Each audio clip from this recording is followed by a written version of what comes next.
السلام علیکم دوستان عزیز، خداوند خیرتون تیا. برادران قند التماس، اگر مسلمانیم الحمدلله، اگر تاجیک هستیم، اگر غم مسلمان و تاجیک میخریم، غم یک مادر و پدری فرزند گم کرده را میخریم، التماس همین آوارا یا لایک بونه کامنتر. برای چی احیاد من میگه که مردی برای لایک، برای کامنتر، مقصد از همون لایک کامنتری تو یوتیوب قانونش همین وقتی که لایک میگذاری ویدیو پیشته میره، زیادتر آدم میبینش.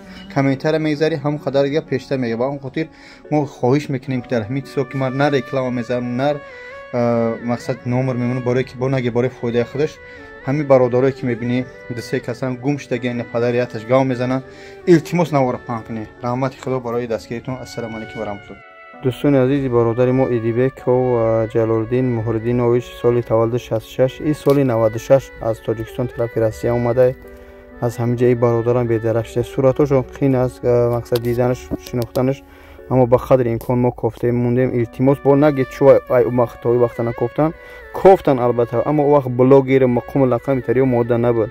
و هم خاطر ما را به خاطر خدا میگیم که پنکنی التماس زورا میکنیم از هر یک آدم شما که در این حالت ها به طرف نبستی. هر یک آدم فرزند داریم، اکا و دادر داریم، ما را به خاطر خدا میمونیم. رحمت برای دستگیریتون.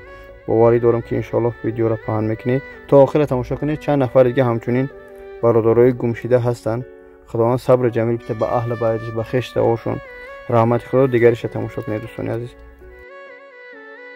دوستان عزیز، برادری که میبینید سید علی طالب قربانویچ، ای نویه کوشانیان، ای زرگر، تولدش 25 می 8.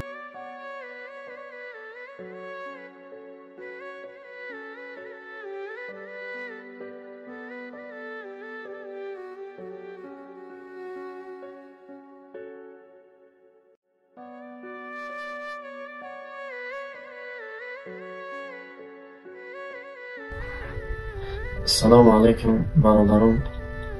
من ودینیف بدردین از ناحیه جیهون سابق همسنگیر در شهر مسکو حاضرش در فعالیت داریم.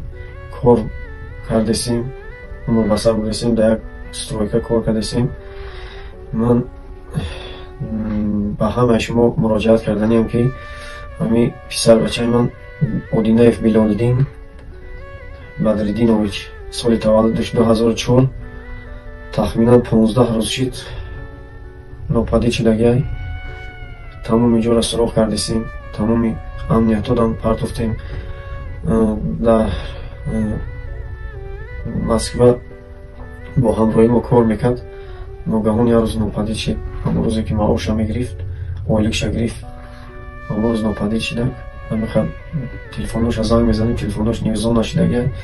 ای همه شما احترامانه خواهش دارم، مراجعه داریم که از برای الله کلمت که همین پسر ما را دیدید با همین اکا اسماعیل مراجعت کنید. باز ما رقم تلفن اکا اسماعیل در تای اکران میپرتوید، رسمای پسر ما میپرتوید در بالای اکران.